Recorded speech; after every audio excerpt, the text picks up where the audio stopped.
Warning, the Stone Age Gamer includes a lot of bad language. Cover your mother ears.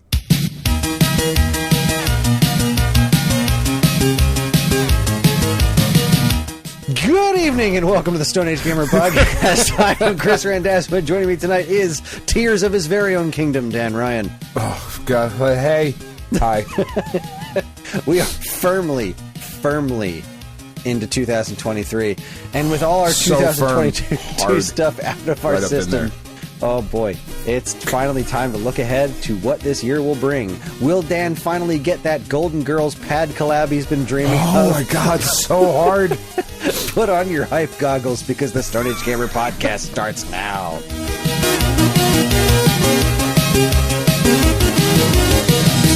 Do you know how much money I would spend to make sure that, like, and I'm trying to wonder, is it like a Blanche dragon? It's a dragon with like makeup and like the hair. Oh God. Yeah, I love everything about that, and I want it to happen immediately, if not sooner. I'm imagining like a Pegasus with Sophia's face on it.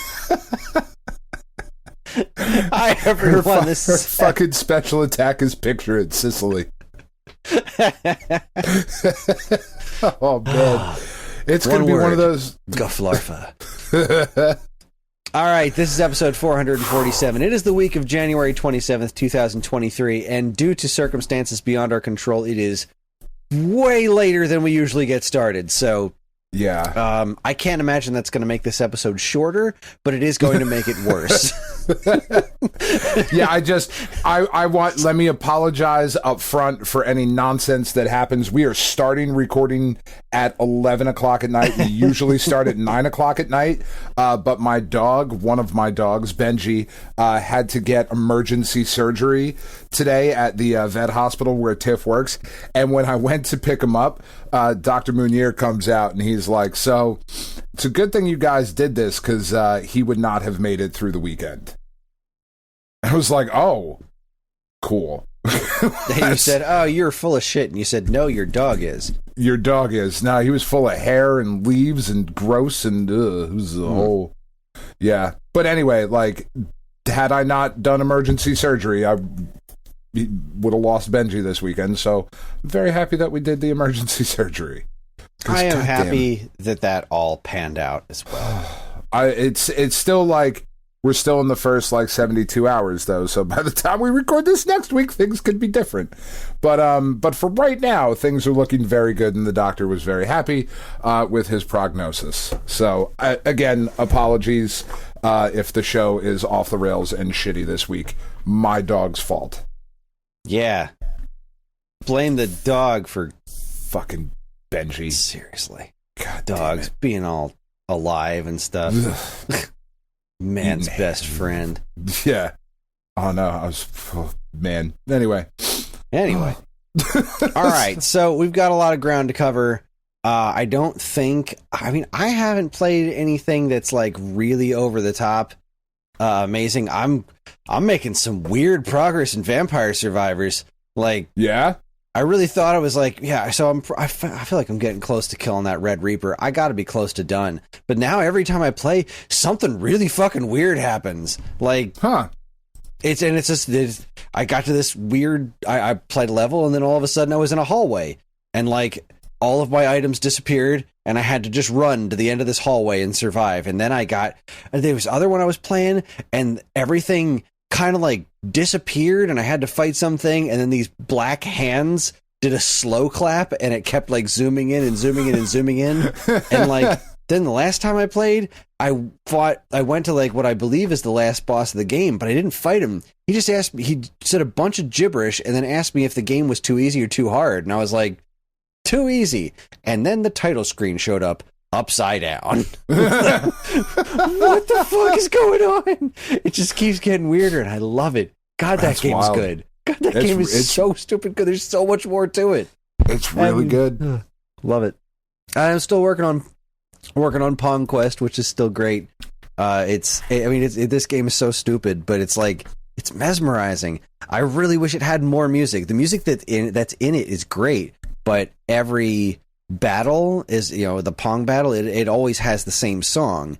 And that song is like, it's not grating, but it's almost nonstop for the entire time you're playing. It's like, yeah, there's so much good music in here. Not even so much, but like the music that's there is all really good. I wish there was like some more variety to the battle music, but it's still really fun. I recommend it if you have got even like a passing interest in Pong. The writing is so fucking goofy, and the actual Pong battles are great. Like, for something that doesn't have spinner controls, like any sort of analog movement over your Pong paddle, like, it's really solid. It feels good, and the item system, it's got a like good the beat, item management system is it's good. It's good. I wish they would port it to VCS with it's good.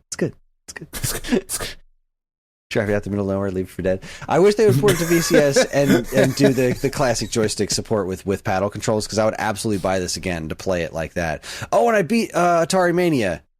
Oh, nice. Fuck, that last boss was hard. That game's great. Yeah.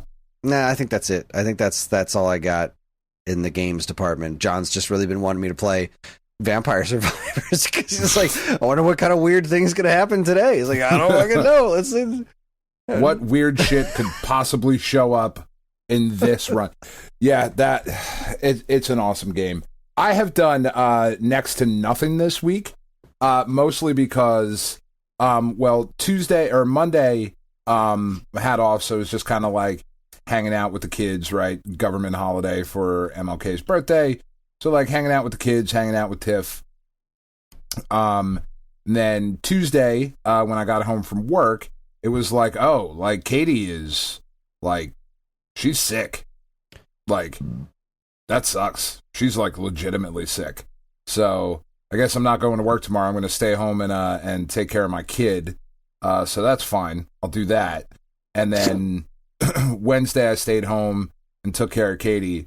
And like throughout the day Wednesday, I was just like, I didn't want to get too involved in a game or anything, because, like, she was really sick and like running a fever and all that stuff. So I was like, all right, I'll just, whatever, I'll play a little bit of the show or just kind of dick around here for a little bit.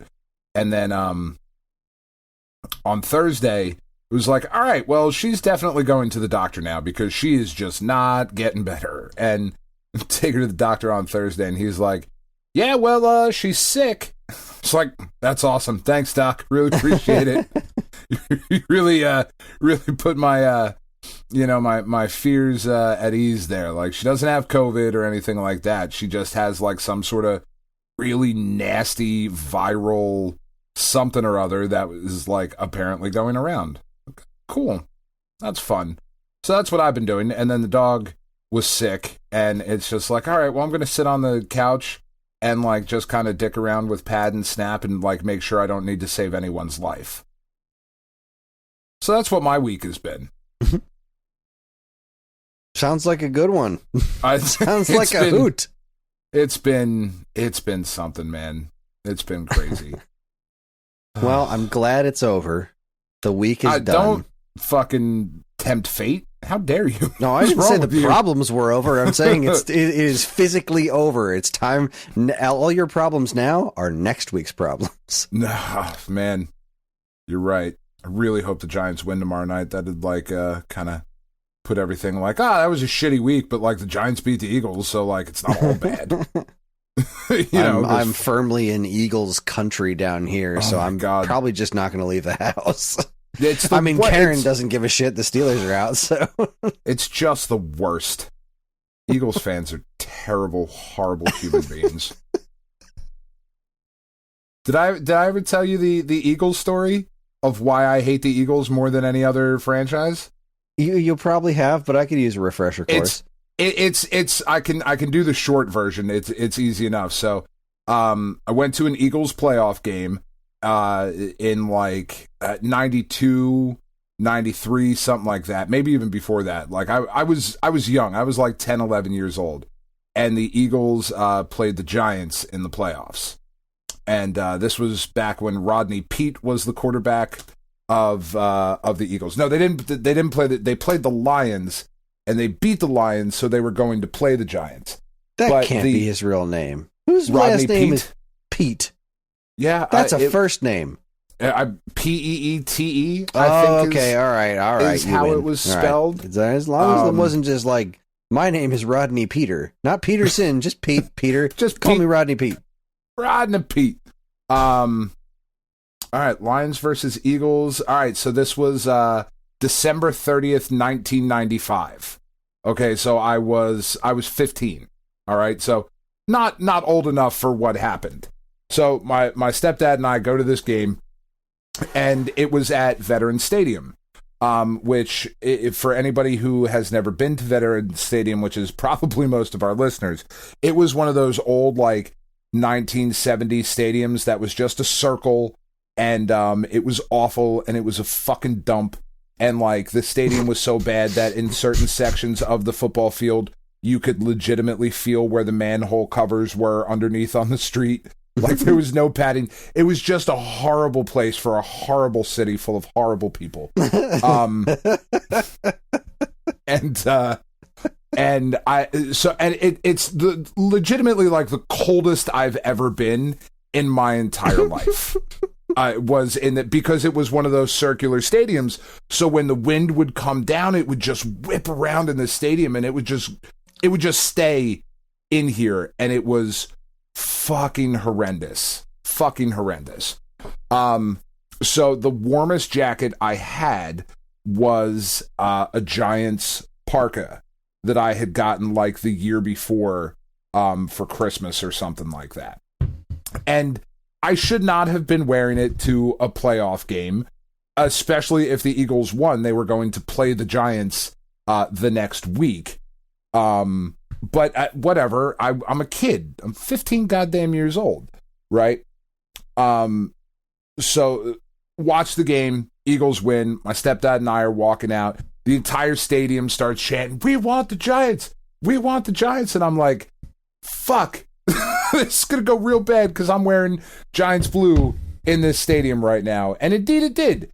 As we got out onto the concourse, a drunk monster of a man, to my 15-year-old brain, this guy was like 8 feet tall and like 500 pounds. He was just like a fucking monster.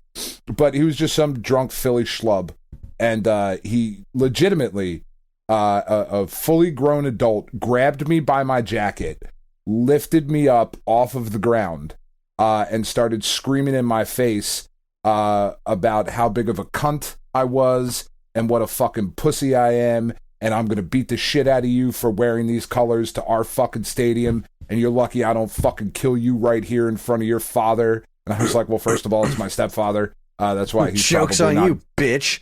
That's right. It's like, and my stepfather like just stood there as this man lifted me off the ground and berated me to my face. And when I say that he called me a cunt and a pussy and all of those things, like, I'm not making that up for emphasis. This drunk man was screaming this shit in my face, and no one did anything to stop him.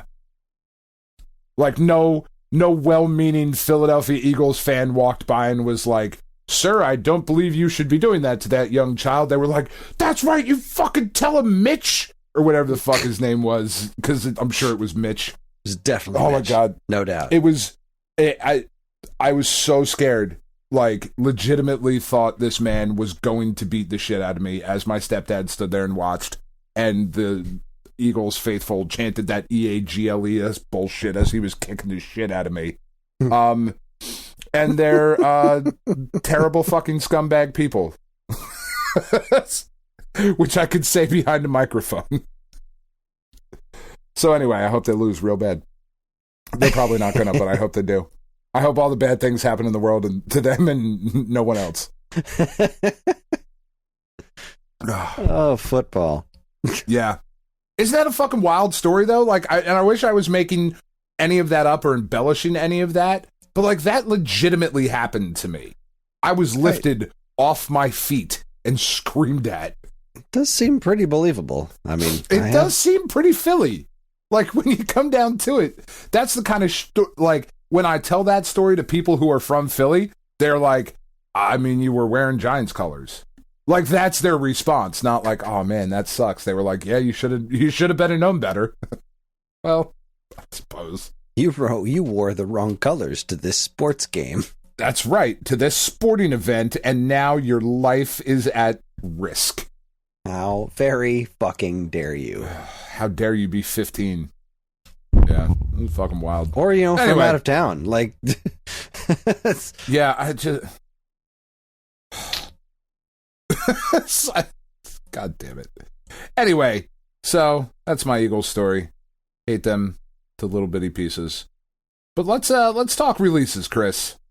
well, Let's start. before we get to that, we have our listeners have contributed their game of the year lists. Yeah, that's right. Similar to how we read their starter kits. I thought it would be kind of fun to see what our listeners' game of the year, what would their golden cavemen be.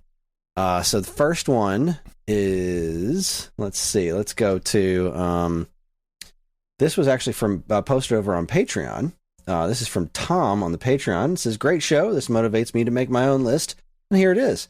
A random Patreon commenters Game of the Year Awards 2022 winners are Best Game in Atari 50 I had never heard of before, Food Fight Arcade. That is a great game.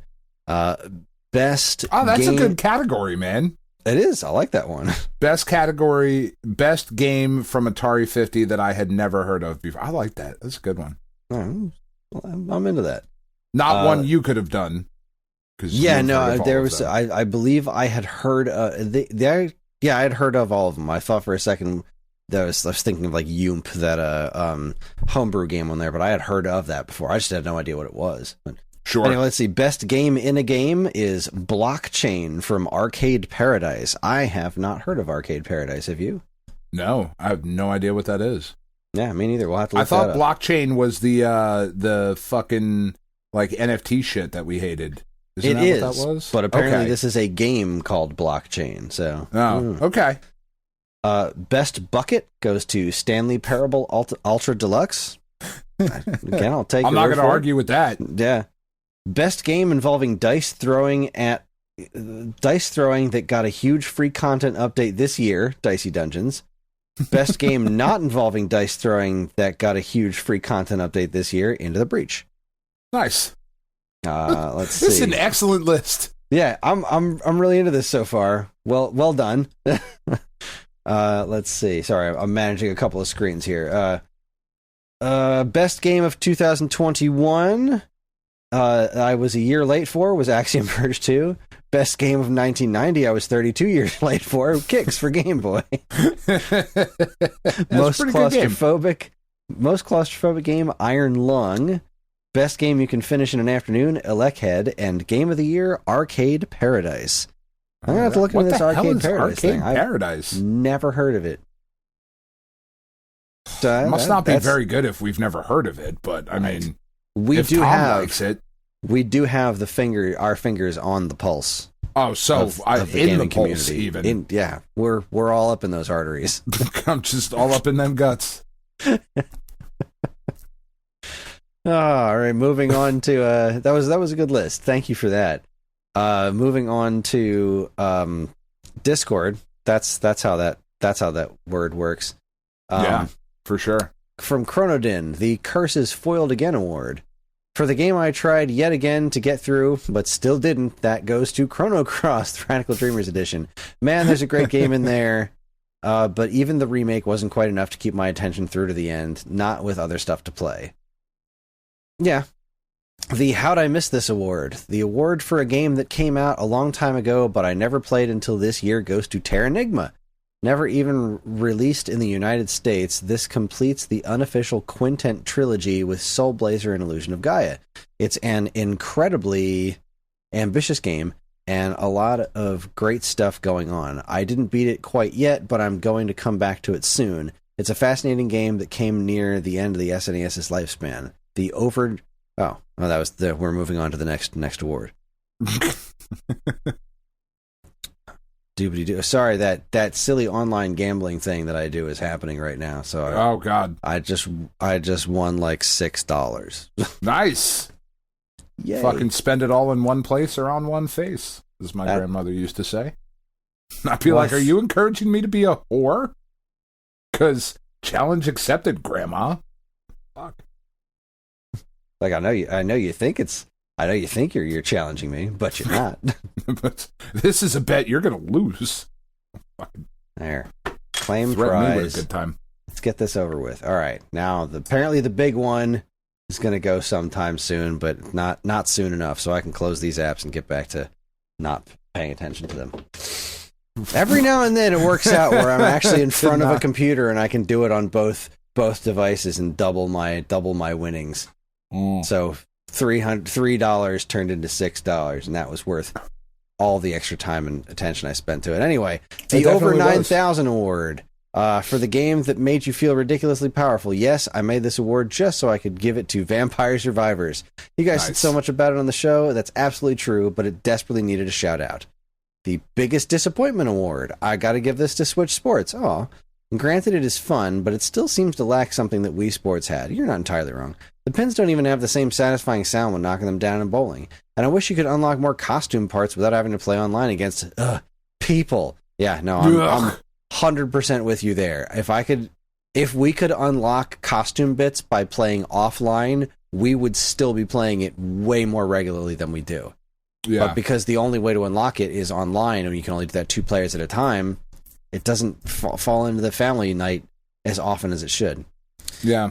The He Does Exist, They Do Exist award. Wow, that is really specific to an M&M's commercial. This really is, but I'm really excited where it's going. Yeah, I'm so curious.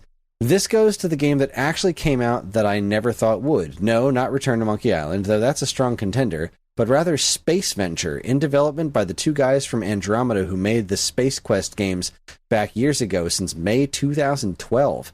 At the time, they estimated the release date to be February 2013. It was finally released this past September. Needless to say, they missed the window by this much. Just a bit outside. Lots of...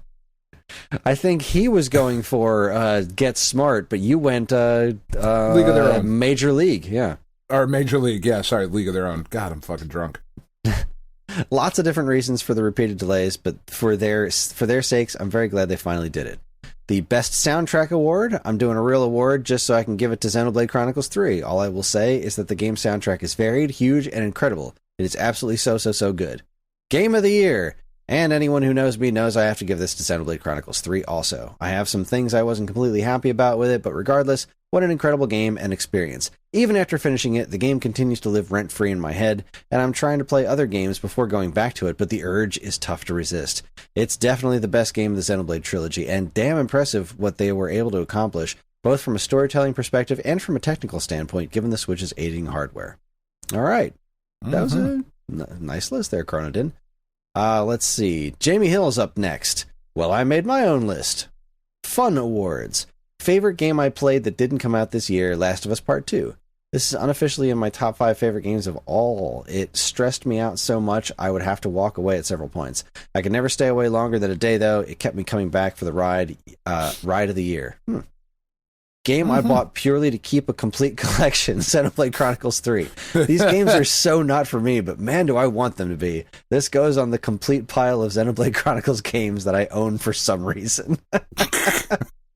Oh, I'm not that far off. I own the original Wii game, the Switch remake, and I think that's it. But I own a couple Xenoblade Chronicles games, and I don't think I'm ever going to play them.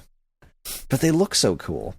They do, and that's all that matters. It really is. That is well worth my money. We are superficial bitches at best. Game I wish I liked enough to give an award to, but it just pissed me off with that stupid grandma and little girl section. Why the hell did I have to pick all that goddamn fruit?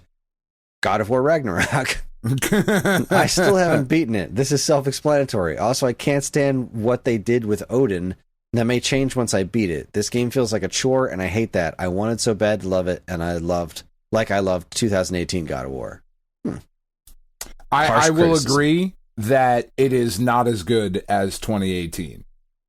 Like, full stop, 100%. There are some choices that were made where it's like, I really just want to get back to the main story because the main story is so interesting, but like I have to do this little like dalliance over here for a minute that I'm not super interested in, but it's still fucking dope. Let's see. What was next? Best VR game I played that didn't come out this year, Super Hot VR. I've never had more fun looking stupid in front of my friends and family. Favorite backlog game. That game looks neat. Favorite backlog game I finally checked off the list, Castlevania Symphony of the Night. It's about time, right? What a game. Yes, gosh. What a game indeed. Well done. Favorite game that I played that I heard about on SAG, Dadish series. Fart noise. All right, now for the big ones. Most disappointing, Call of Duty Modern Warfare 2. The 2019 remake, reimagining, I don't know, the 2019 Modern Warfare is peak Call of Duty. The story was 10 out of 10. Gameplay is 10 out of 10. It's the best COD multiplayer. Fight me. This sequel that bears the name of the previous best COD was a big letdown for me personally.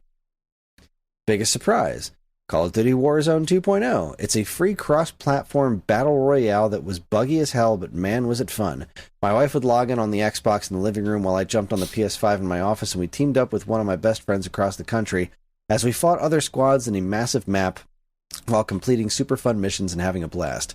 It came out of the blue for me, but we were hooked for a solid 6 weeks. We played almost every night. That is what video games are all about right there. I don't like Call of Duty, but I love everything about that scenario. That's awesome. And Game of the Year, Last of Us Part 1.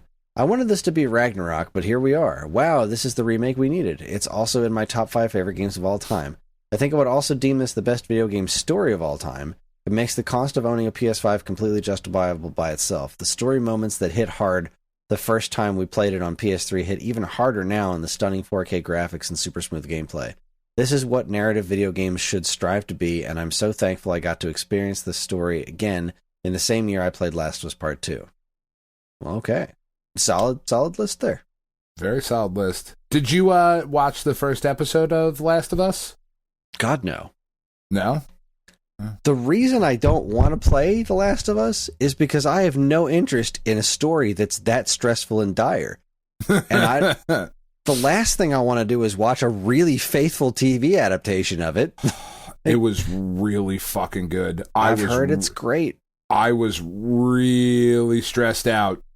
I cannot imagine that I would get any joy from this show at all.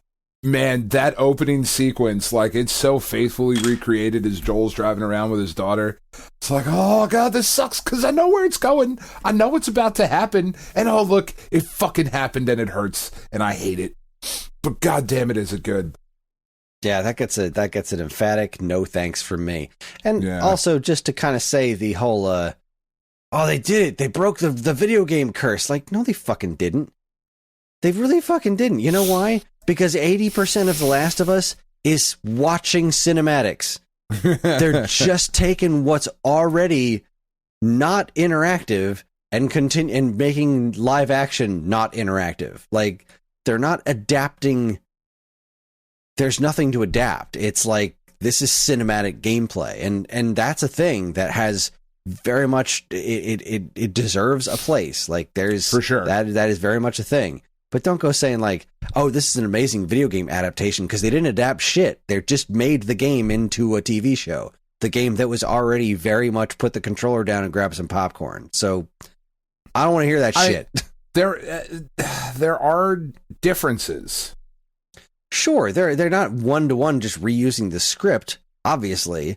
There are differences. It is still like an adaptation, but it's like, it's not adapting. This is such a weird comparison. You know what I'm trying to say? Like, they didn't do what the Sonic movies did, where they were like, yeah, sure, or what the last Resident Evil TV series did. It was like, yeah, it's Resident Evil. See, it's called Resident Evil. That's why. They didn't do that weird Resident shit. Evil. But they're also not doing like the Super Mario Brothers movie, where they're taking something that the narrative is the actual action, not a story that is being told like a TV show. Like, they're not, there was no sin. They're adapting something that wasn't inherently cinematic to begin with. That's not what The Last of Us is doing. And it doesn't need to, because the game itself is already so cinematic. But this whole thing about it breaking the curse, like, first off, there have been good adaptations before The Last of Us. So knock that shit off right the fuck now. They've been okay. I don't know that really? I don't know that I would go so far as to say good. The fucking Mortal Kombat movie is awesome. It's not good. Sure, it's good. I great. like it, but it's not good. It's not the same kind of good, but it's good. Because nobody's ever attempted to adapt a serious video game before. At least outside of nothing Uwe Boll has ever attempted to adapt has been serious to begin with. So, well, I mean, no. those Tomb Raider movies, they were trying to be pretty serious. Yeah, I suppose you're right.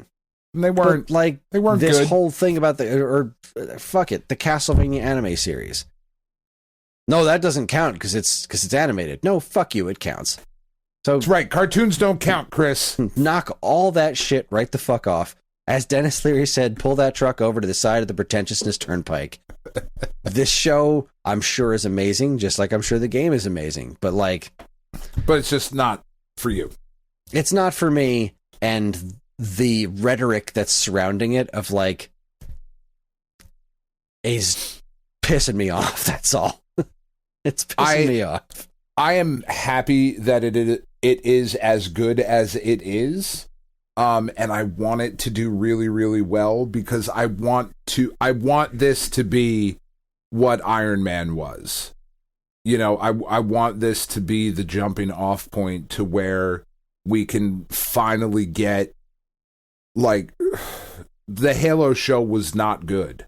You know what I mean? It just, how many people do you know that are talking about the Halo show still of no, it was really fucking great. It wasn't, it just wasn't. And that sucks. That sucks that it wasn't great because we want all of this shit. There is a market for all of this shit. I want the Metroid show. You know what I mean? I want the fucking big budget Lord of the Rings treatment given to The Legend of Zelda. I want all of that shit. I want the fucking Metal Gear Solid movie. But that or shit TV is show or whatever way harder to do than adapting The Last of Us. Oh, for sure. But way this harder has to be good is adapting to get gameplay. To that point. That you're right. But like Metal Gear, that's one that you could. That's a different argument entirely because there are things about Metal Gear that are so distinctly video gamey. But that game is talk, and giant SWAT. Most of the story is non-interactive in any way, shape, or form. For sure. And the stuff that is very easily adaptable to a basic, action sequence. Whereas Metroid and Zelda, you're not talking about series that have cinematics for the most part. There's some, but that shit is they're gonna adapt Other M.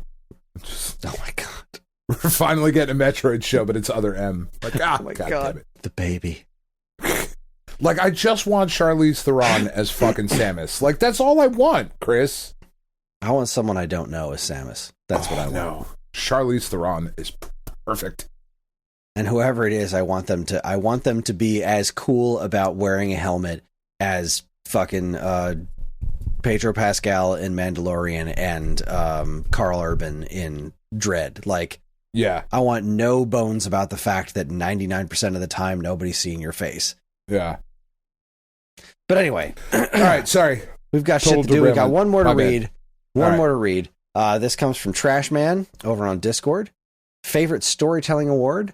Someone who doesn't like platformers or puzzle games told me to play Grease, and I did. And all I can say is you owe it to yourself to try it out. Heard that a lot, and I still haven't done it yet. Who would have thought that all of these years later they'd make a platform adaptation of that fucking John Travolta, Olivia Newton-John movie? Right? That's wild. Fucking Danny Zuko and the T-Birds. The visuals are real. They throw you off because it doesn't look like it, but you click on the trailer. But it's the exact same story. Same exact story told from a very different perspective. Oh shit, is that one supposed to be Frenchy? Wow. Well, oh, well, oh, well, oh. The Where is my God Expletive Game Award? .emo has published some pretty good stuff in the past few years and arguably the best beat 'em up of all time as well. While I can only hope the release was pushed because they're trying to get Laker Studio to put the polish on there, I really want Metal Slug Tactics to come out soon. Wow, there you go. Yeah, for sure. Yeah, that was announced a while back. Yeah. Was that announced in the same Nintendo Direct as Reboot Camp? I don't think so. No, that was announced at the Game Awards, Metal Slug Tactics. Oh, that okay. All right. I think that was actually the year before Advance Wars. I think that's been floating around longer than Advance Wars. It all blends together, Chris. It really does. Favorite new hardware award. Say what you want about the company, but the Analog Pocket knocked it out of the park. I figured it was going to become similar to a mobile Mister, and that absolutely became true. A cheap $2 3D print makes it even more comfortable to hold if you're not a fan of the Game Boy dimensions. I have already put at least 70 hours into the device in my spare time, and that will only grow this year. I mean, it's not going to shrink. You can't take hours. You can't take hours out of it. Give me those fucking hours back, Pocket. I want one so bad. Oh, man, I want one of those things. The It's Been 84 Years award. An award for going back and playing something you haven't touched in decades. In the middle of 2022, I bought someone's Pokemon game collection with the intent of playing through at least one title for each generation. The first card I got was Pokemon Red, and it was enjoyable as I recall when it first dropped stateside in 1998. And there is more. All right, biggest disappointment. I tried over and over to get into it, but I simply could not enjoy Live Alive remake that dropped in 2022. I'm right there with you. Maybe I got too amped when I saw the first trailer and was ensnared in the discussion forums on what changes were going to be put forward. But the end result is I felt bored and let down while trying to progress the story. Honorable mention goes to Nintendo for pulling the plug on Reboot Camp, but it looks like Lava Bird Limited is going forward with their Warside Kickstarter, so we have a silver lining. And Game of the Year 2022 edition, Shredder's Revenge, Chef's Kiss. Yeah, so good. Yeah. Goddamn great. Well, thanks everybody for contributing your various Game of the Year awards. I think this is where we're going to take a break, and then Dan and I are going to do the Hypestravaganza until we drop, which we may well do. That's right. This podcast could very well devolve into several hours of just listening to us snore. Because we'll fall asleep. Evan's not going to stop recording. No. And I think he's going to leave it all in there. But I don't know. We'll find out. We're going to take a break. Going to do some commercials. We're going to do our 2023 Hypestravaganza when we come back. In the meantime, you're listening to the Stone Age Gamer podcast from Geekade.com. Stick around.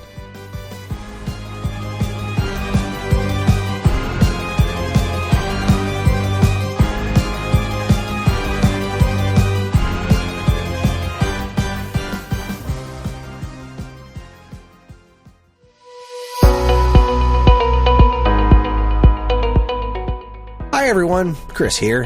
Podcast listening is free, but podcast creation is not. That's why the Geekade Patreon exists. In an effort to help us pay the bills, we've got a Patreon page set up where you can gain access to our monthly podcast topic schedule, get early access to many of our shows, and more. If you'd like to help support Geekade and keep these shows running week after week, head over to the Geekade Patreon page, linked in the show notes of this very podcast. And now, here's a quick look at some of the other original content available now from our partners and Geekade.com. First up, on an all-new Sparkcast, the Autobots have joined a race for charity, but things are about to go south. They soon find themselves trapped in a car from when, you guessed it, Trapped in car form. Car form. I was like, car from when? You're talking You guessed it, the Transformers. 1960s. They find themselves in a fucking Yugo. They're like, how did this happen?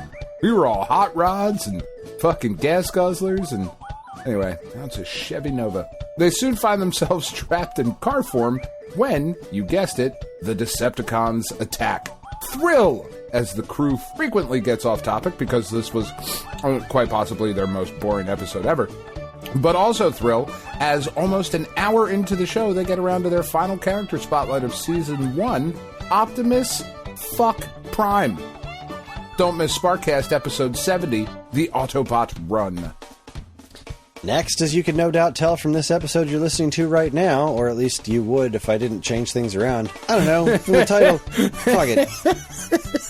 I have a lot of stuff I'm excited for, but did you know that you can see my thoughts for 2023 as well as hear them here? That's right. I made a video about it, too. In an all-new episode of Stone Age Gaming, I break down what I'm hopeful for, what I'm afraid of, and what I'm hyped about in the world of video games. Be sure to catch Stone Age Gaming hopes and hype for 2023 over on the Stone Age Gamer YouTube channel. I am tired in putting the wrong emphasis on the syllables. I believe it's pronounced Chanel. Stone Age Gamer YouTube Chanel. Smells great. Finally, Kris. I mean, I know the answer to this already, but let's pretend that I don't know. Have you ever been in the Antarctic and had your friends mutate into horrible creatures before your very eyes? Man, you know about the troubles I've been having in the Antarctic and have my friends mutate into horrible creatures before my very eyes. I can't do it. I was trying to follow along like, you've got some serious-ass friends mutating into horrible creatures before your eyes problems? Is that what it would have been? Nailed it. Nailed it. Well, not only you have had those serious problems, Kris, but Kurt fucking Russell has. Kurt Russell. Like Ego. Snake Plissken. He's also had, this is a documentary, obviously. He's had these problems, and while it sucked for him, it sure was entertaining for us. On this month's episode of A Theater Near You, it was time for a movie starting with the letter T, and so they all watched The Thing. What did my horror-hating co-host here think of the movie? Just how much does Paul love Wilford Brimley? I mean, it's gross. Find out in The Theater Near You, episode 23, The Thing. For all this and more from us and our partners, be sure to keep your eyes on Geekade.com.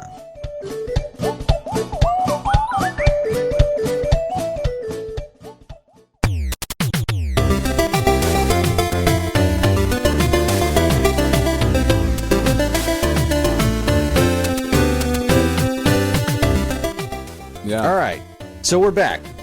We're back. It's we have 15 minutes until tomorrow. It's 11:44. Right. So we're gonna bang through this, guys. We sure as fuck are. All right, so we didn't prepare for the same episode here. Clearly, I just have a list of games that have been announced for this year that I am super stoked about, and I was just gonna run down that list of shit that I know is coming that I'm excited about. But Dan was just kind of going to look at things on a month-to-month basis. So I have dates for.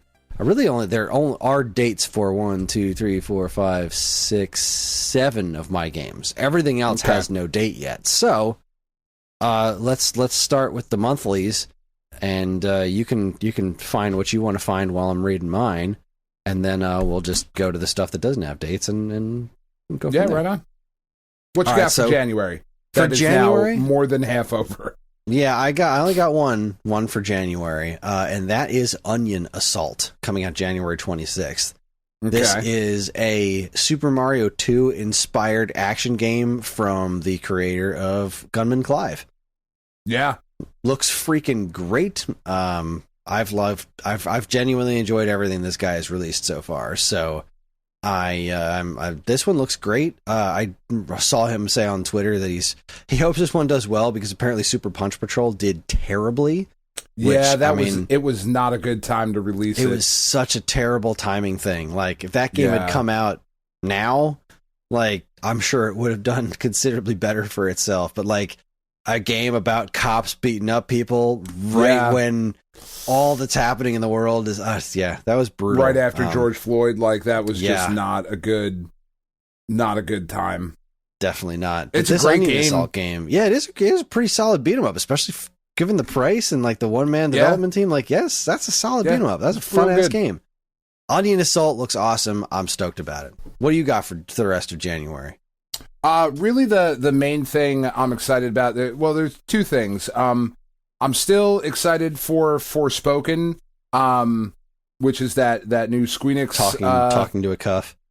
Yeah. Looks cool. The demo did not blow my skirt up, but I'm hoping that is something that I will pick up at some point for like $20 and be like, yes, this is totally what I wanted to spend on this. But the thing I think I'm probably most excited for in January is January 27th, the Dead Space remake. Dead Space, such a cool game. I really, really love the mixture of sci-fi and horror, and it just did that so well.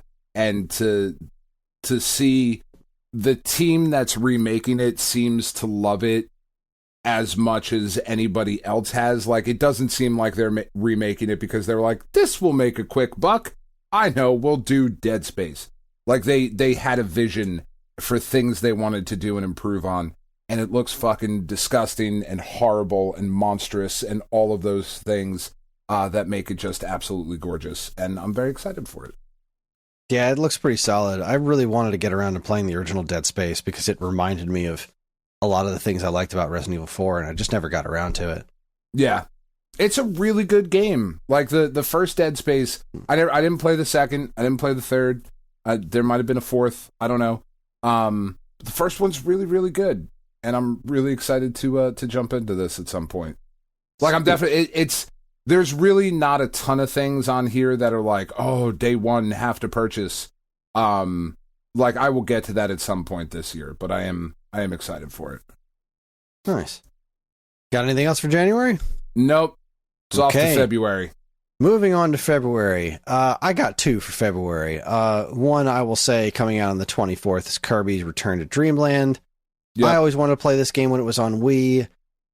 It's falling into the category of 2D Kirby games that were being, or Kirby platformers that were released during a time when I wasn't crazy about Kirby platformers. So I can't say I'm over the moon about it, but I'm interested in trying it. But the real hype train for February, for me, on February 8th, we're getting the release of a game called Daily Dadish. I mean, that's it right there. Game of the year. This is, so it's a new Dadish level every day. One new level every day for a year. But those levels are only playable on that day.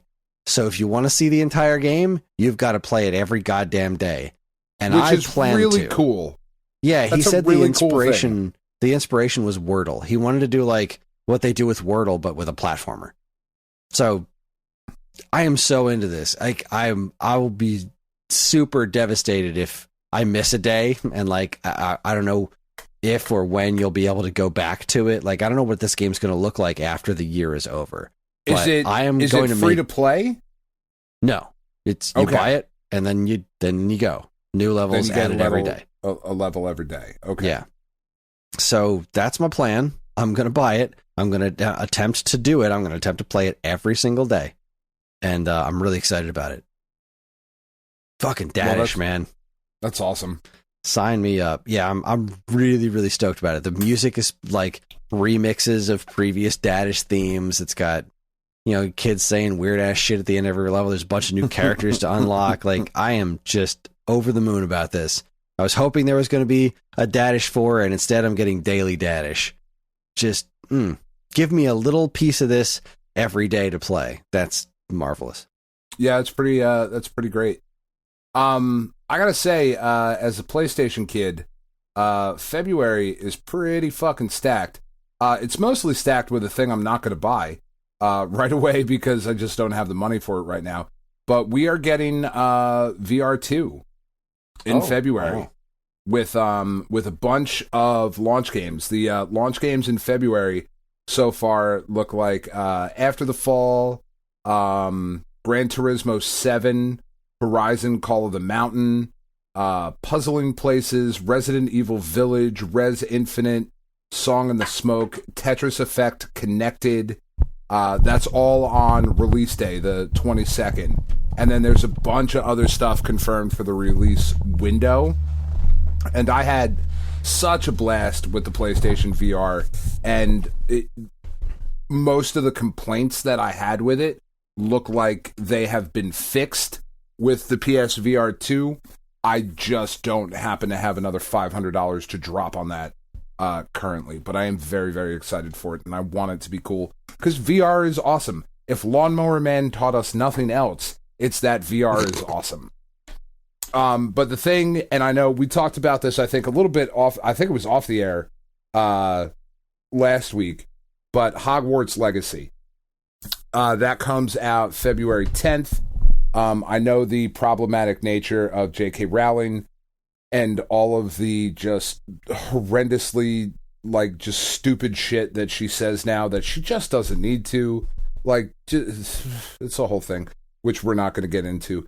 the game itself, though, like going back in time, exploring through Hogwarts, like the world that she created is so interesting and developed and well thought out and has all of these really incredible storytelling opportunities. And like, I don't love Harry Potter the way that a lot of people love Harry Potter, but I fucking love Harry Potter.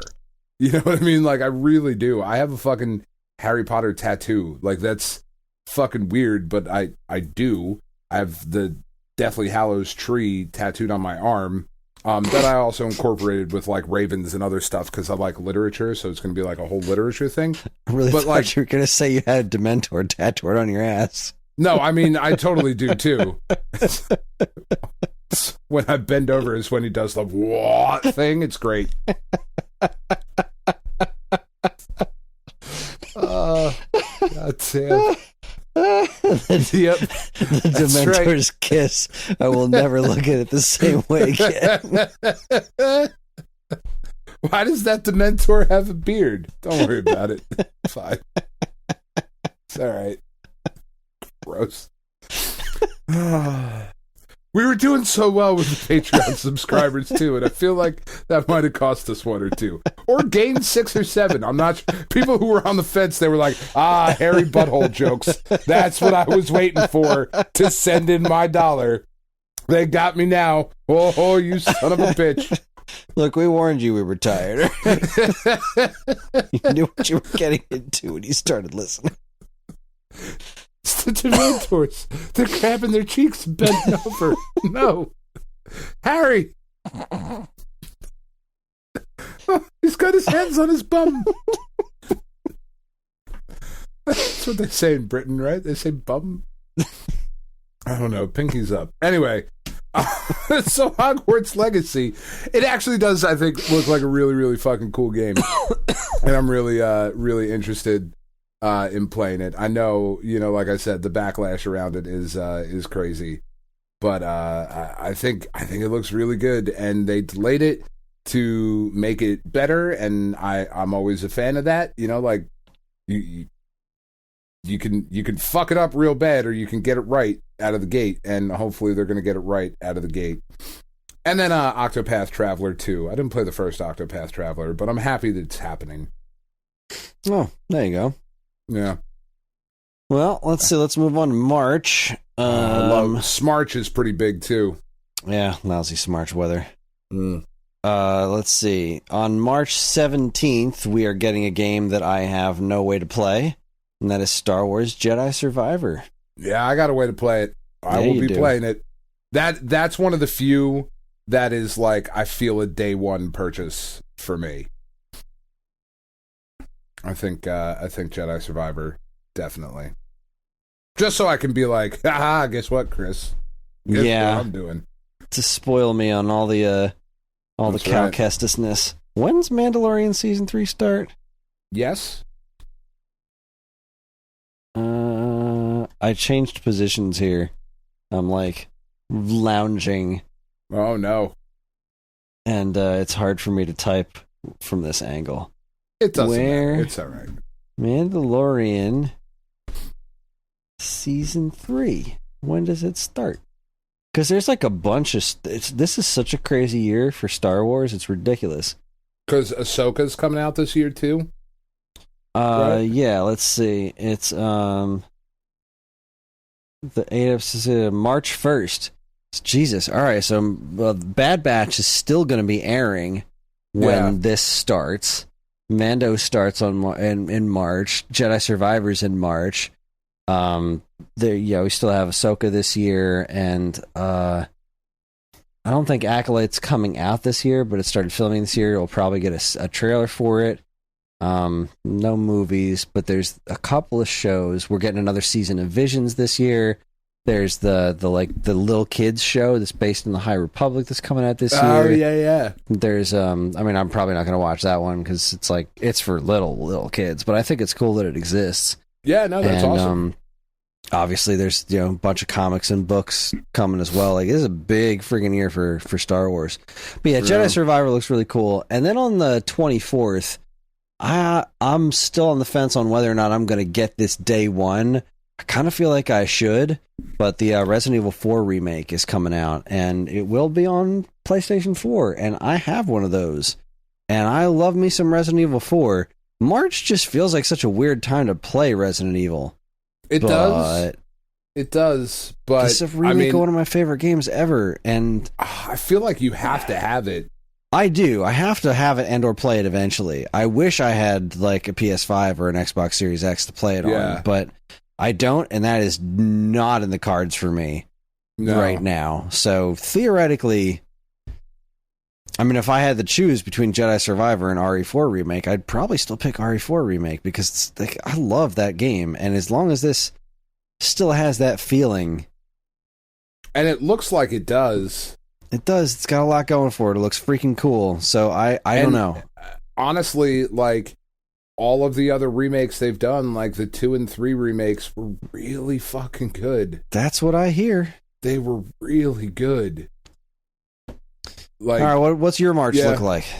I'm kind of excited about this Wolong Fallen Dynasty, this new Team Ninja joint on March 3rd. I like Team Ninja games. You know, they're fun. They're crazy. The action is insane. They're just absurd. Yeah, Other M. That. Second time in episode. Other M. That's right. It's the best game ever made. It is. And there really is no argument against that.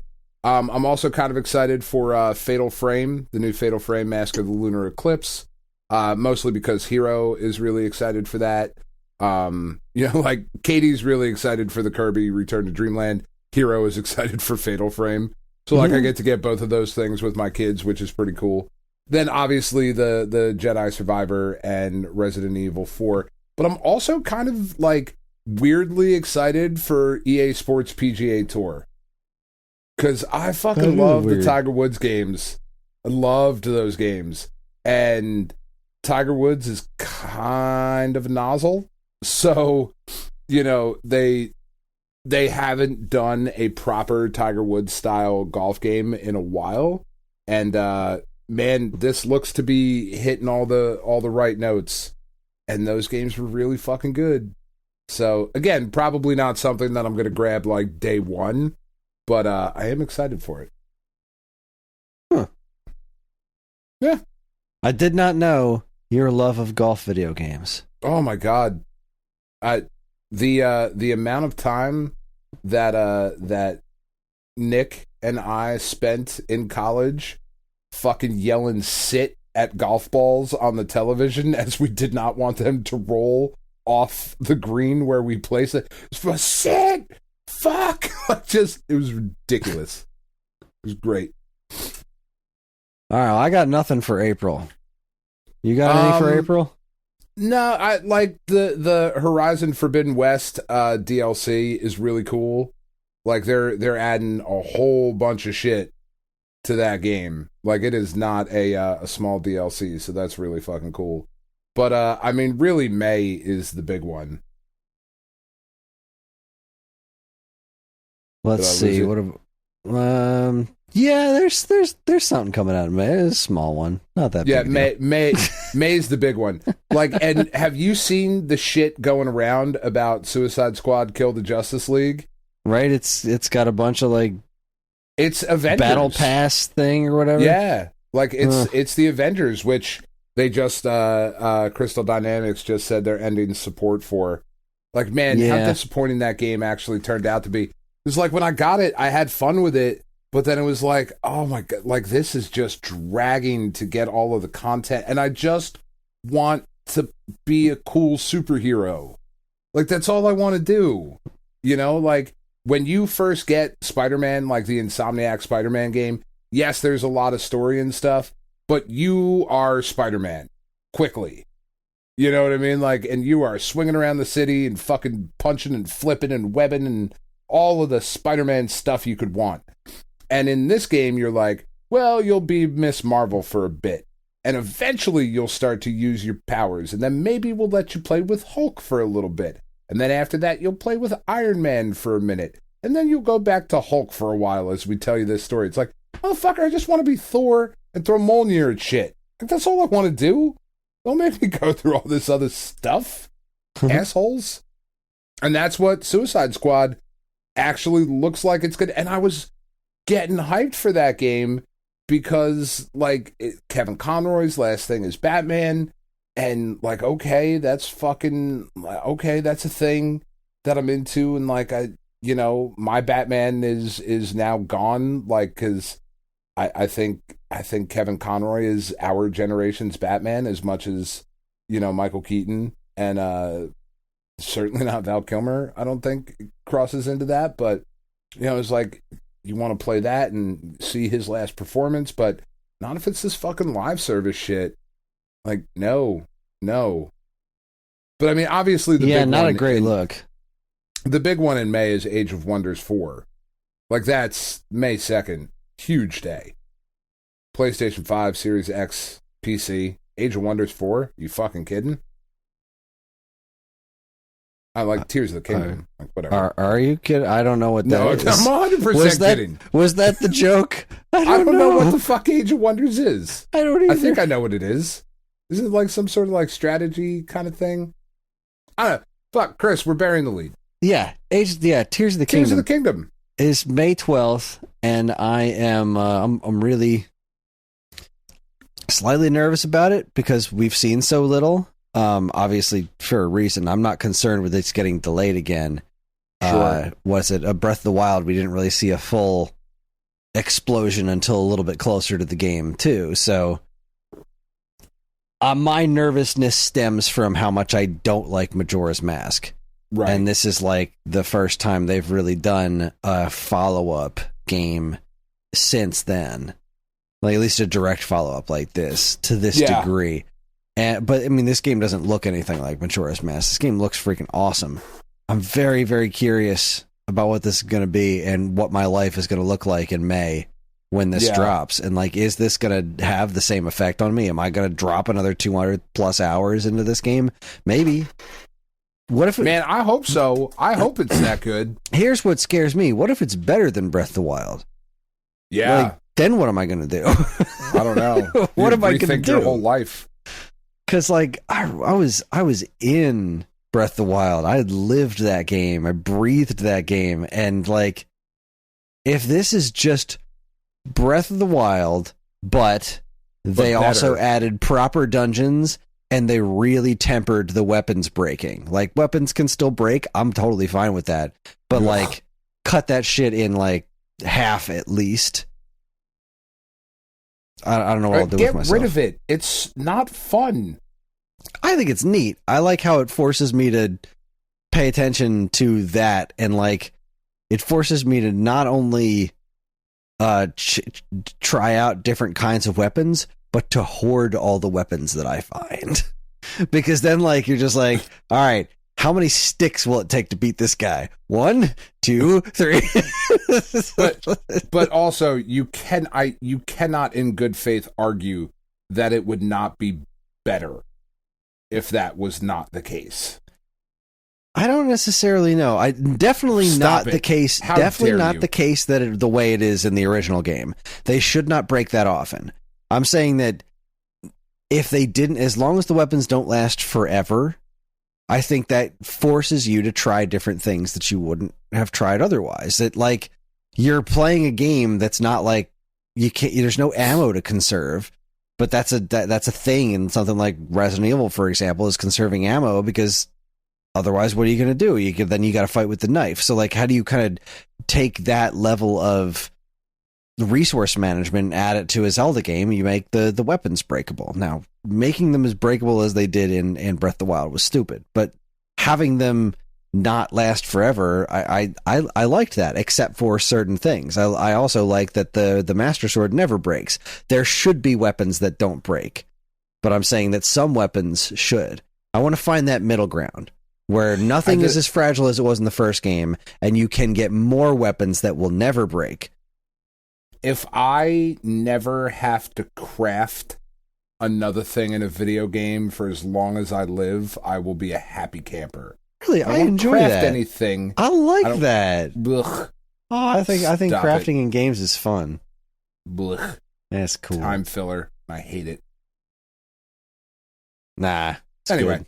Yeah, all right, so that's May. I am not a fan of the crafting stuff. Like, if I want to play a game where I craft stuff, like, have that be the main focus of the game. Like, I don't mind it in Cult of the Lamb and Minecraft and all of those things, but, like, I don't like it in God of War. I don't like all the different shit I gotta... Like, stop it. I don't want to fucking do this. This is what I got God of War for. I love coming up with the weird food things in Zelda, like the dubious cooking is food. Different. Cooking is different. I'm like, I gotta get this thing to upgrade this armor, and I gotta pay attention to all these fucking different skill trees and shit. Like, that's not what I got this game for. That's just me. I'm an old man on the fucking lawn yelling at clouds. All right, I only have one more with a date, and that is for June 2nd, and that's Street Fighter 6. Yeah, man, I hope this is great, too. I really do. This looks like they took every lesson from Street Fighter 5 to heart. It just seriously looks like, it does. All right, here's what didn't work, lesson learned. Let's just do the opposite of that and make Street Fighter 6. And they looks like they're doing it. It looks great. I can't wait to play this game.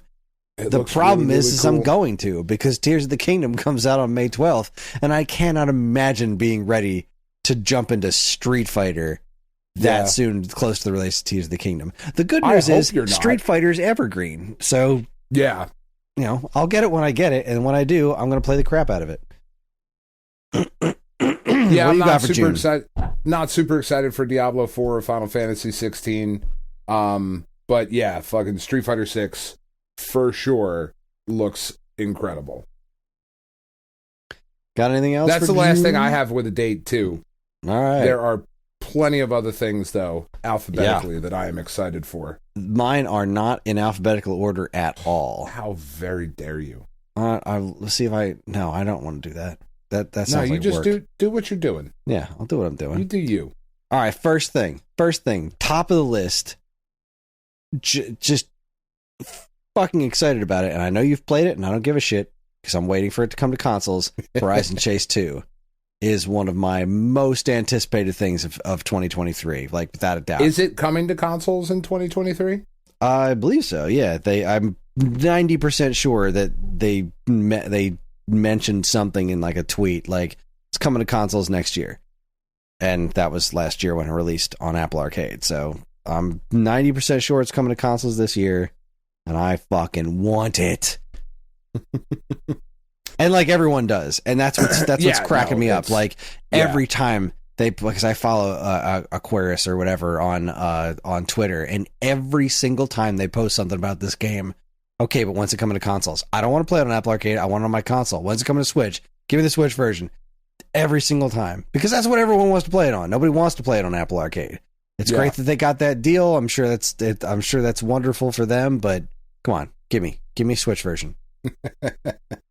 Yeah, I mean, it's really good with a Backbone controller. I just got to be honest with you. Like, I know it's not on. I'm sure TV, it is. but it's also going to be really good with a Switch Pro controller, and that's what I wanted for. Sure it is. The first thing that, and this might actually be the game that I am most excited for this year, AEW Fight Forever. If it is anything like the N64 wrestling games, dear God, it's everything I want. I love AEW. I love what they're doing. I love a lot of the wrestlers and stuff that they have going on. The new people that they've introduced me to that they're constantly bringing in people like from Japan and other companies and all this stuff. And there's just a lot of really good wrestling going on right now. And WWE is it's just fucking gross. There were rumors like a week or two ago that they were about to sell to the Kingdom of Saudi Arabia, which they run shows over there with Prince Mohammed bin Al Salman, who is responsible for the murder of Jamal Khashoggi. There is some really scummy shit that is going on. And the idea that the entirety of WWE, which is basically all of professional wrestling history in North America, like almost all of it, because they bought up all the independent promotions that were running in North America and the territories, and they have all the tape libraries and all this stuff. The idea that North American wrestling history would be under the control of just any foreign country, not to mention the fucking KSA, is It's just gross. It feels wrong to me, and I hate it. And I'm so uninterested in WWE product right now. So with AEW going as strong as they are and having a game that is potentially going to recapture the N64 wrestling, like, yep, sold. That's a Dan-ass game right there. That is a Dan-ass game. that is a Dan-ass game. That's an entire Dan-ass situation. It really is. Really excited for it. Oh my god. All right. I'm good. I'm alive. I'm awake. I'm in this. All right. It's only 12:15, Chris. We're doing good. Yeah, we're cruising right along. All right. Yeah. I'm gonna skip ahead in my list a little bit just because it is besides Tears of the Kingdom, it is my most anticipated game by a large margin, and that even tops Horizon Chase 2. Is Sea of Stars. Yeah. That is my number one. Give it to me now. Every time I see video of it, it makes my heart hurt. I'm like, oh my god. Like, just stop showing me anything of this game. Yesterday. God, I do really too. do. But at the same time, I want them to take your goddamn time. What you have done is so clearly so special. Like, just take your time, get it right. I don't care when it comes out. I'll play it when it does. Yeah, for sure. Sea of Stars looks fucking amazing. It really does. I am also excited for Armored Core 6, Fires of Rubicon. I know you couldn't give a shit less about that, but I dig Armored Core. And yeah. You know, I heard Armored Core digs you too. It does. It does. It sent me a Valentine last year. Nice. All right, well, I'll follow up that with Advance Wars Reboot Camp because I'm convinced that it is going to come out this year. Nope. I don't think that they're stupid enough to have canceled it entirely. And I think it's coming this year. I don't know when. Nope. Man, I hope I'm wrong. I really do. But nope. I'm excited, Chris. I don't know if this is something that we've talked about very much. Bomb Rush Cyberpunk. That like kind of pseudo Jet Set Radio looking game. Like the Jet Set and Jet Grind Radio games were so fun. They were so weirdly Dreamcast and so weirdly of that time, and this looks to capture kind of like that really funky vibe. And like, I hope it's not a full price like $60 venture because I feel like that's a mistake. But for the right price, that looks like a good time. Yeah, that does look pretty good. They seem to have captured the attitude of Jet Set, and that's pretty awesome. Now, speaking of games from... Nope, I can't make that transition. Not smart enough. I want Pikmin 4, and I want it to be awesome. That I think is Katie's most anticipated game for this year. I wouldn't be surprised in the least to hear that it would get delayed. But at the same token, like, I don't know, they've been working on this game for like a long ass time, so maybe not. But yeah, they announced it for this year. Fingers crossed that they stick to their guns, because I mean, I love Pikmin 3. Pikmin never clicked with me before, but Pikmin 3 was great. So yeah, give me more of that. Sign me up. Pikmin's great. They're like, Pikmin's awesome. Agreed. I like it a lot.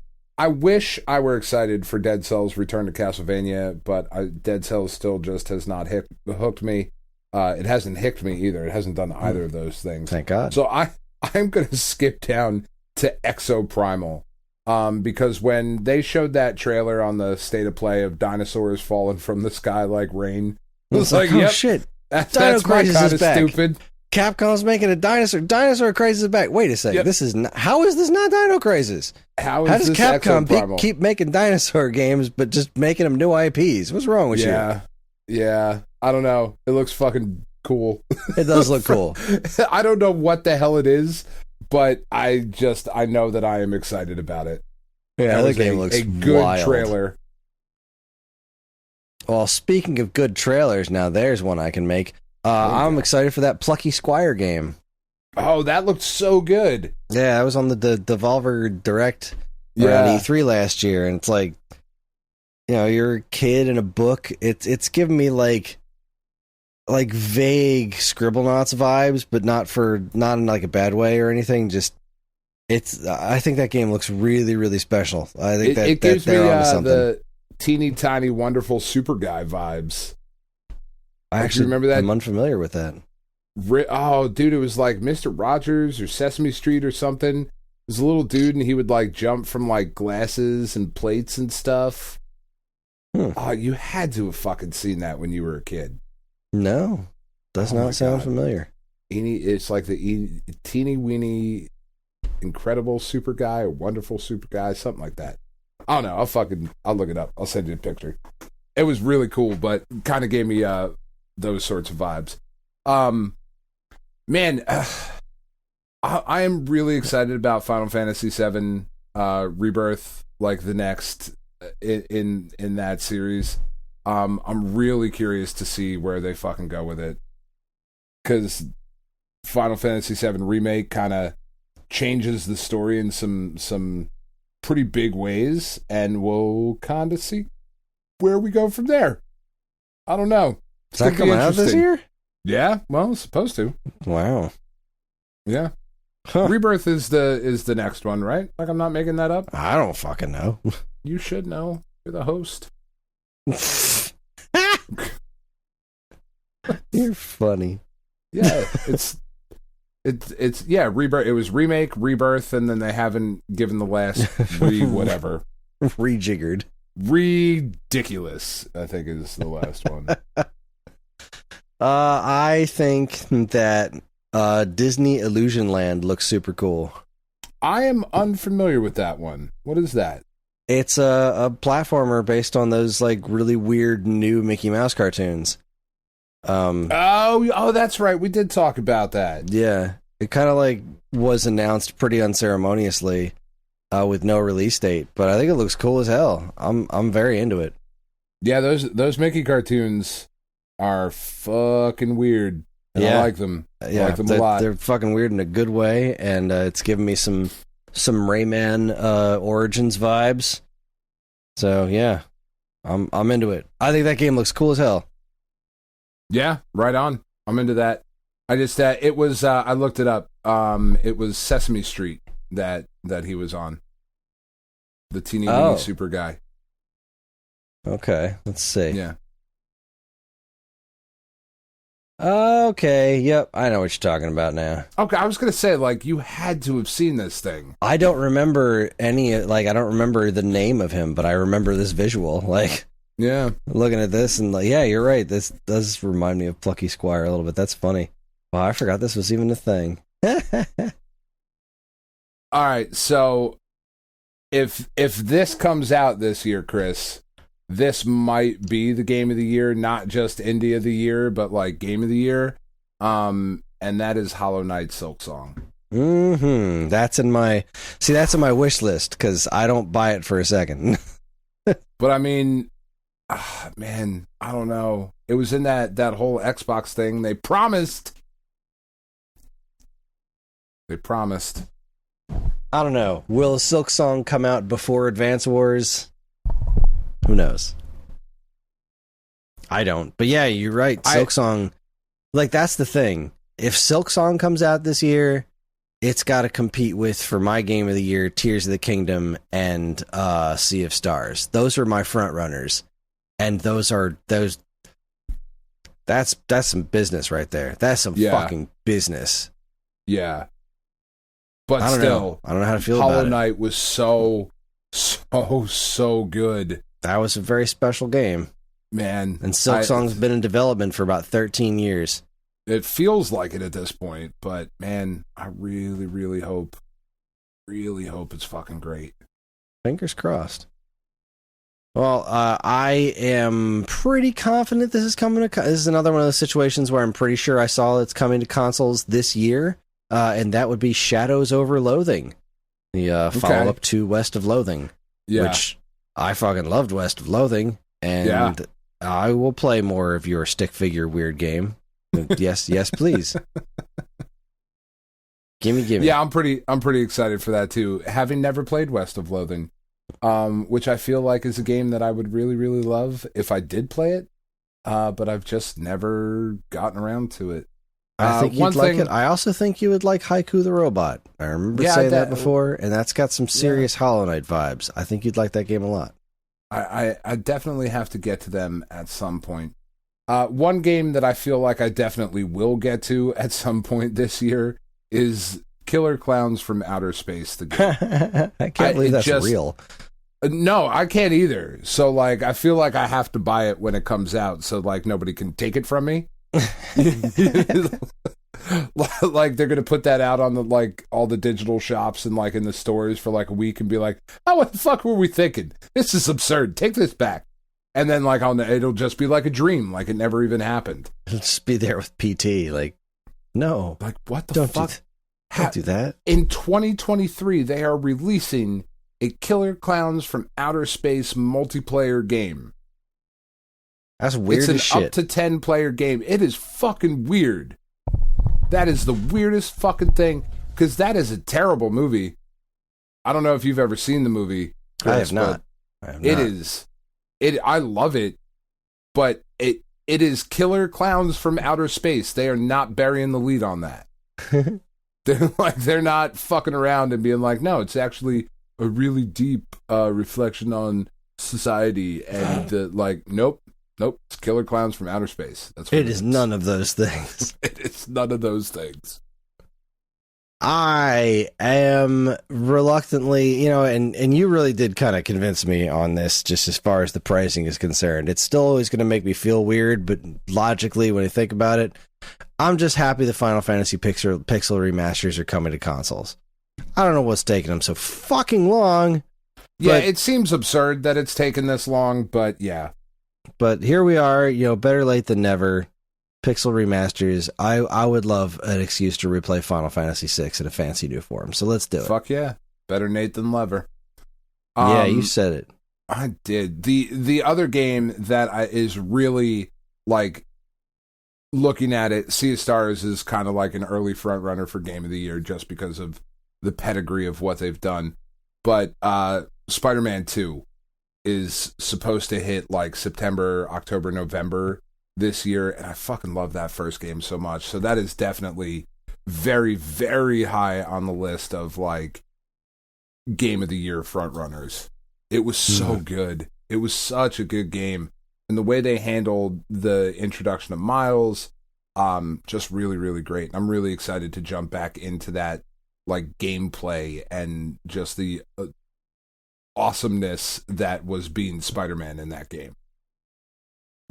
I love Spider-Man. Yeah, Spider-Man's pretty great. Yeah.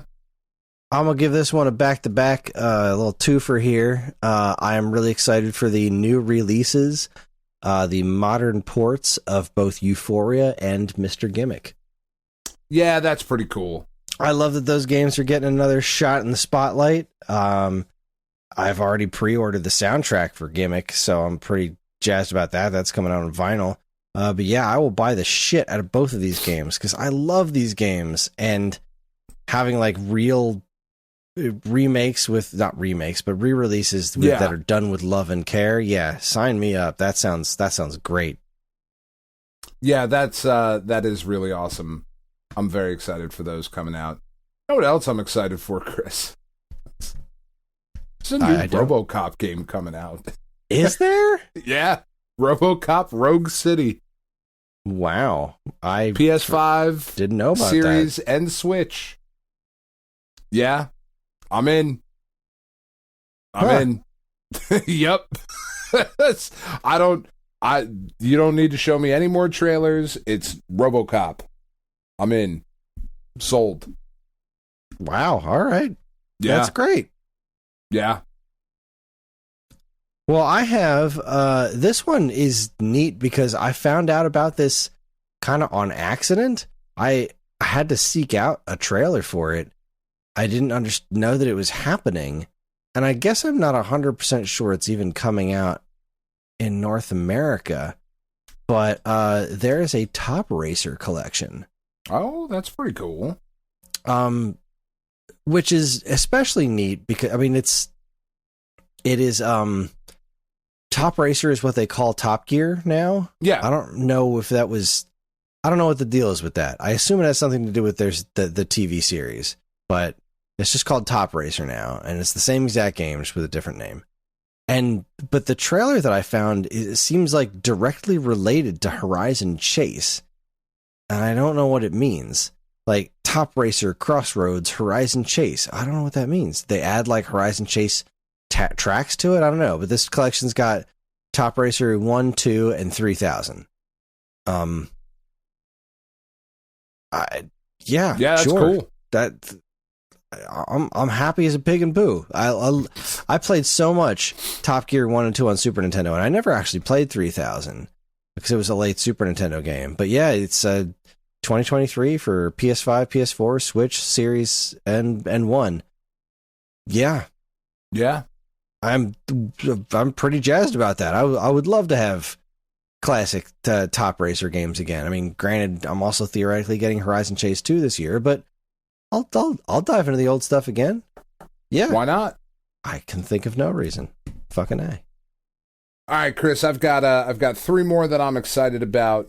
How many more do you got? 3. And then I got some wishes.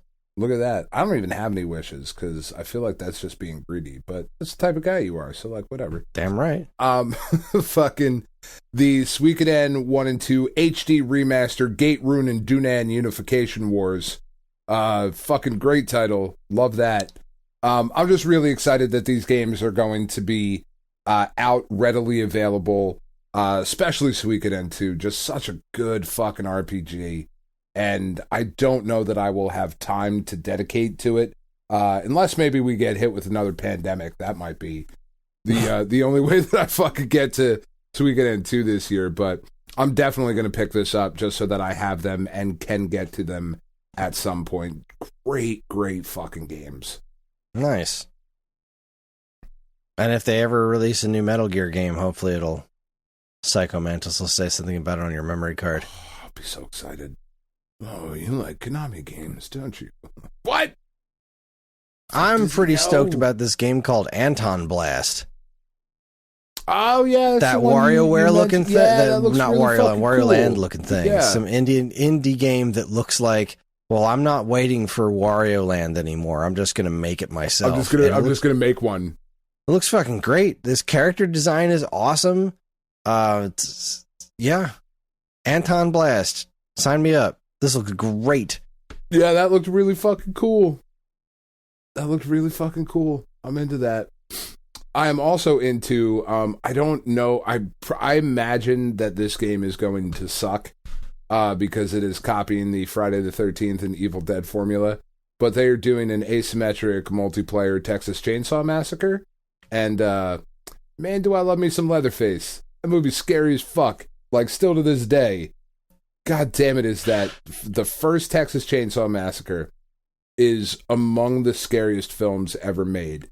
Mostly because it is shot like a documentary. Like, we make that joke all the time. Like, oh, in the documentary Top Gun. But, like, it is legitimately shot like a documentary, which makes it so fucking scary. And, like, I'll be Leatherface chasing people around. That sounds like a good time. That sounds like fun. What else sounds like fun is this other indie game called Gravity Circuit. It's coming out on PlayStation and Switch, I think. This game looks cool as heck.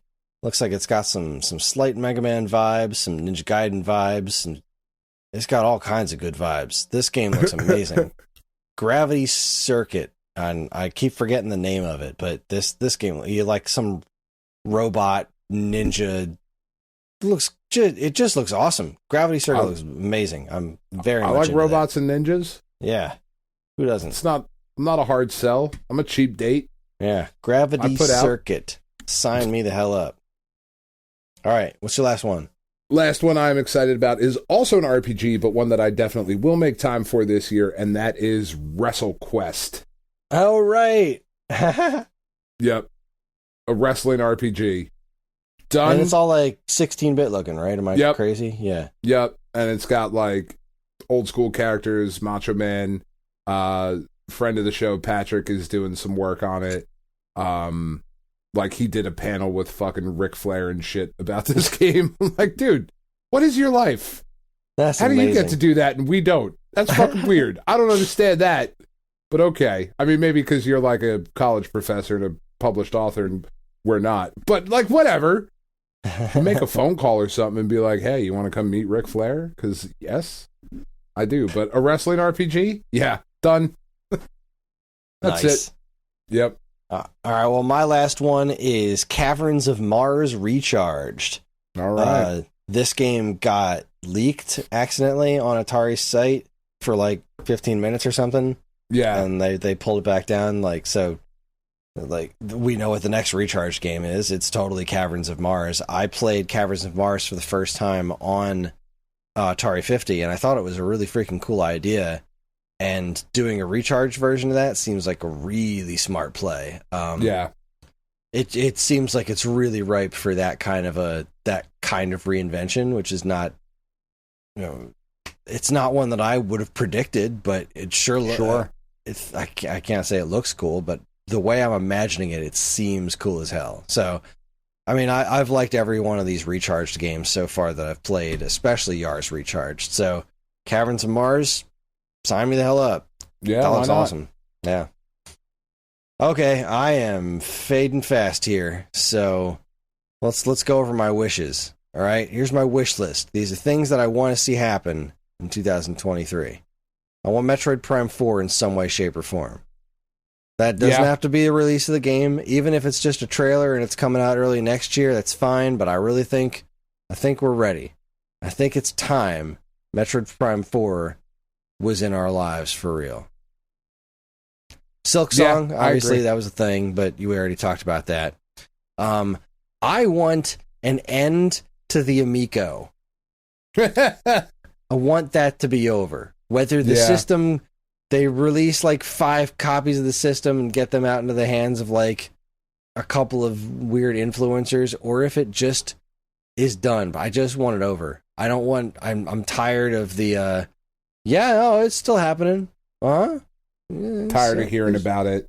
Yeah, I want it all to be done. I want Tommy to pay his debts, and I never want to hear about Tommy Tallarico again, and I don't ever want to hear about this stupid Amico thing again. And then I want all the games that are were in some stage of development for it to release somewhere else. Put them on the VCS, put them on the Ouya. I don't give a shit.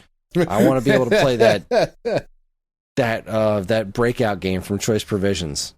But yeah, as that far as looked really cool. I really want it.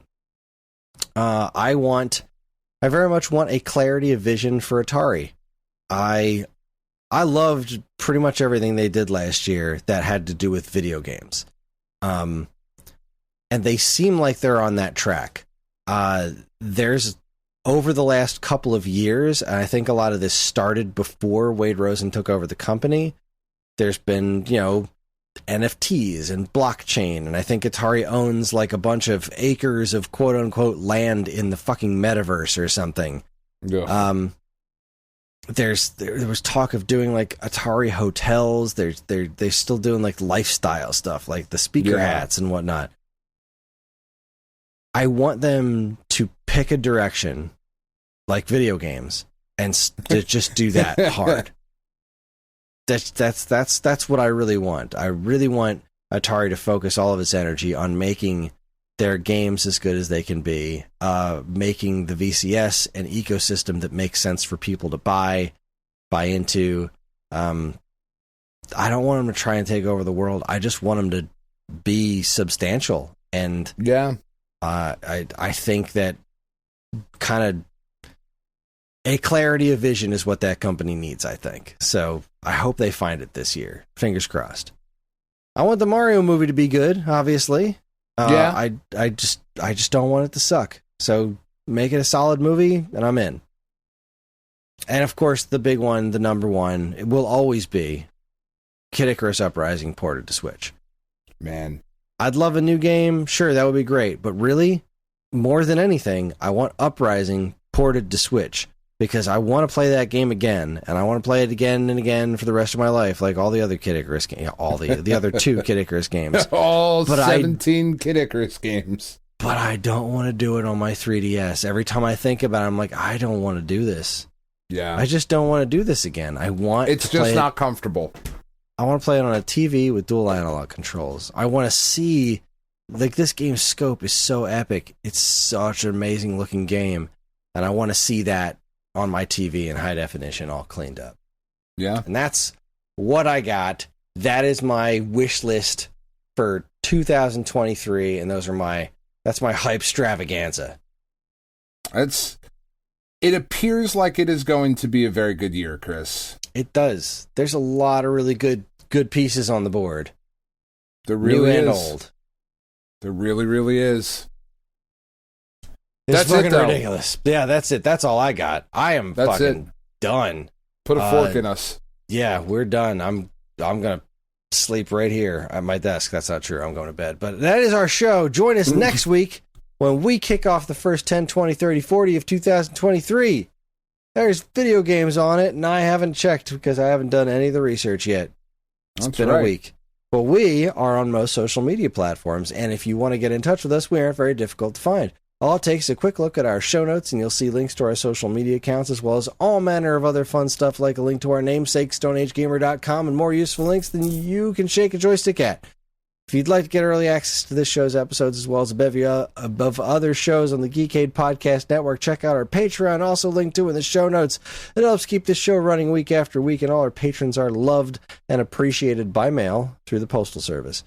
This show's theme song, Squared Roots, was written by Banjo Guy Ali. You can learn all about his wonderful music and more by following the link to his YouTube channel, also in the show notes. And finally, as always, we'd like to thank our intrepid editor, Evan, for making the show listenable for all you folks.